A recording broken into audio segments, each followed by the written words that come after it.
You are listening to Move Forward with Matt Campisi. Move Forward is an interesting mix of motivational, political, and comedic discussions designed to empower, inspire, and entertain. Host Matt Campisi is a political candidate and social advocate. Episodes feature special guests and occasional artistic performances. And now here is your host, Matt Campisi. The United States is experiencing a quiet demographic shift, one that's reshaping families, communities, and the future of relationships. More men than ever before are living life unpartnered, and the numbers aren't just inching upward, they're surging. Today's episode dives into why this is happening, what the data really shows, and what it means for the next generation of American men. Over the last 3 decades, the share of single adults, especially single men, has climbed dramatically. According to a major Pew Research Center analysis of U.S. Census data, 38% of adults aged 25 to 54 were unpartnered in 2019. That's up from 29% in 1990. And here's the striking part. Men are now more likely than women to be single, a reversal from 30 years ago. Among younger men, the trend is even more pronounced. Pew reports that about half of men under 30, 51%, are single, compared with just 27% of men ages 30 to 49. This isn't just about dating apps or cultural shifts. It's tied to deeper changes in marriage rates, economic stability, and evolving expectations around relationships. As marriage declines and cohabitation rises, but not enough to offset that decline, the number of men living without a partner continues to grow. So what does this mean for society, for men's mental health, for the future of families? Today, we're breaking down the data, the causes, and the consequences without sensationalism, but with honesty and clarity. Stay with me as we explore the growing number of single men in America, what's driving it, what's misunderstood, and what the future might look like. This is Move Forward with Matthew Campisi, and today we're moving forward into the numbers behind modern masculinity. The numbers tell a story that's impossible to ignore. America is becoming a nation with more single men than ever before, and this isn't speculation. It's measurable demographic shift backed by decades of census and Pew Research data. Today, we're breaking down what the statistics actually say, why this trend is accelerating, and what it means for men, families, and the future of relationships in the United States. Let's dig deep into the data now. This is the data that's driving the conversation. Men under 30 are now the most likely group in America to be single. Pew Research reports that 51% of men ages 18 to 29 are single, more than any other demographic group. The gap between single men and single women is widening. Among young adults, 63% of men under 30 describe themselves as single, compared with 34% of women in the same age group. Across prime working ages, that is 25 to 54, singlehood has surged. In 1990, 29% of adults in this age range were unpartnered. And by 2019, that number jumped to 38%, a dramatic increase driven largely by men. Nearly half of all U.S. adults are now unmarried. Census data shows 46.4% of American adults are single. This represents 117.6 million people. That's a lot. Welcome to Move Forward with Matthew Campisi. Today we're diving into this amazing demographic shift. It's reshaping the American landscape, one that affects families, communities, future of relationships. The number of single men in the United States isn't just rising, it's skyrocketing. Now that we've laid out the numbers, let's talk about the why. Because statistics don't exist in a vacuum. They're the result of cultural shifts, economic realities, and changing expectations that are reshaping what it means to be a man in America today. When you look at the sharp rise in single men across the United States, it's easy to blame dating apps or say people just don't want commitment anymore. But the truth is actually deeper, more complex, and honestly more human. Let's break down the major forces driving this trend. First being economic instability and shifting financial expectations. First, we have to talk about economics. Pew Research has consistently found that men who are unemployed or earning lower wages are significantly more likely to be single. And that's not because they don't want relationships, it's because financial stability is still seen as a prerequisite for partnership. Women today are more educated and more financially independent than ever before. That's a good thing, but it also means the traditional expectation that men must be the primary provider hasn't fully disappeared. Many men feel they're falling short of that benchmark, and it impacts their confidence, their dating behavior, and their willingness to pursue long term relationships. The second thing is declining marriage rates and changing social norms in this country. Marriage used to be a default. Now it's a choice and a delayed one. The median age of first marriage has climbed to 30 for men and 28 for women, the highest in U.S. history.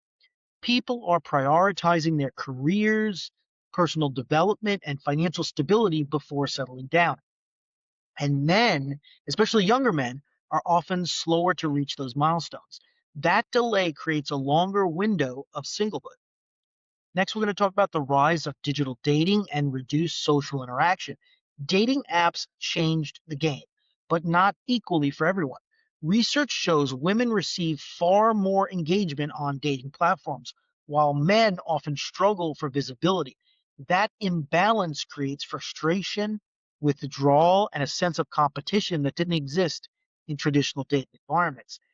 Add to that the decline in community spaces, church attendance is down, civic groups are shrinking, there's fewer social gatherings, and men simply have fewer organic opportunities to even meet romantic partners.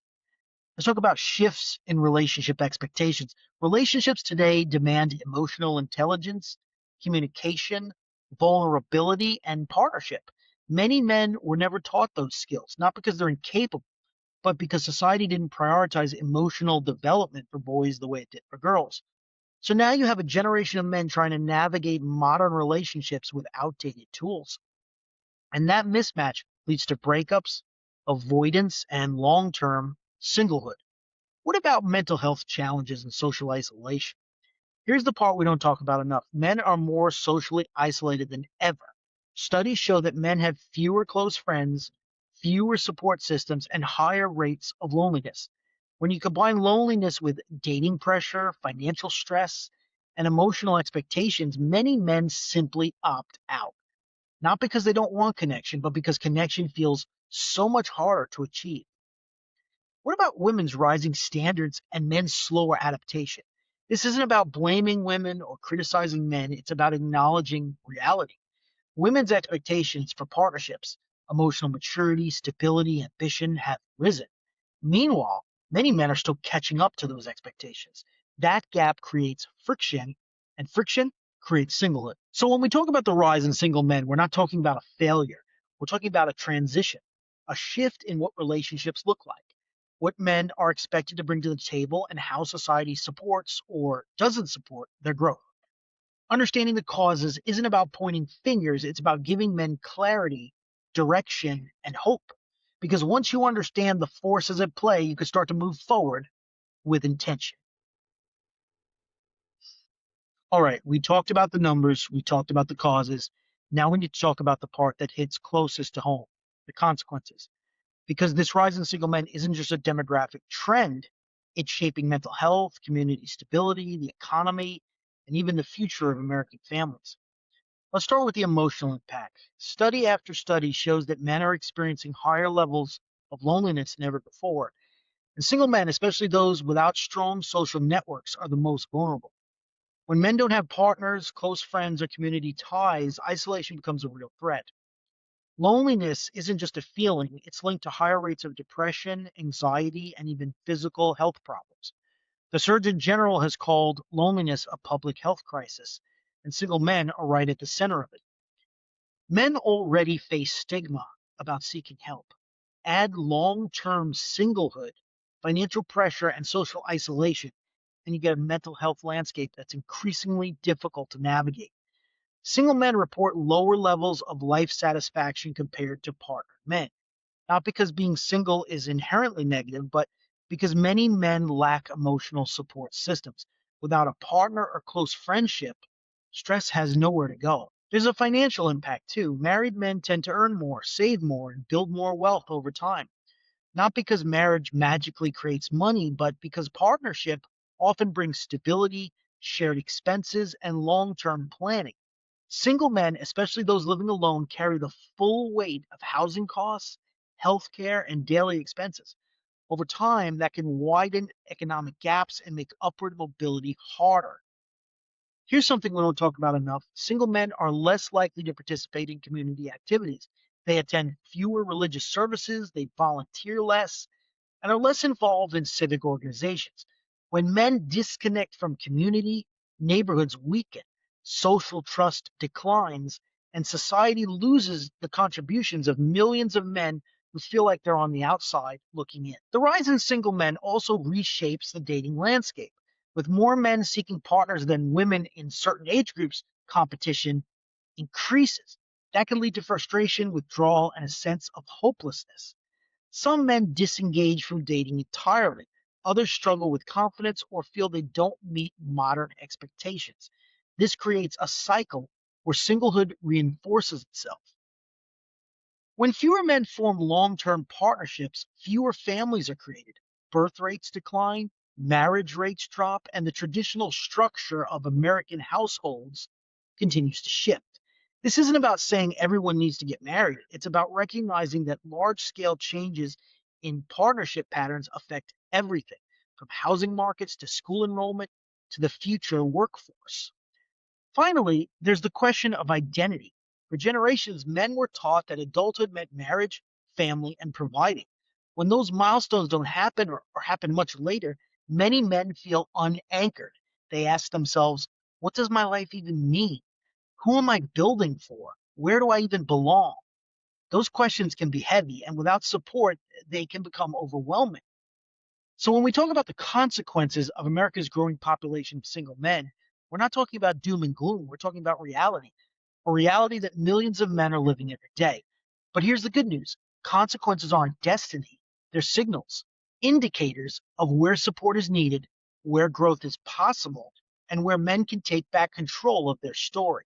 And that's exactly where we're going to talk about next. We've covered the problems. Now it's time for real solutions. First, build your circle. One new connection a month becomes 12 a year. Emotional intelligence isn't a soft skill, it's a survival skill. Purpose doesn't come from a partner, it comes from within. What are you building? Stop wasting time chasing validation that doesn't last. Build your finances, your strength, and your purpose first. A full life is the only thing that draws real, healthy connections. Stop meeting people only online. Go out, build your support system, live your life fully.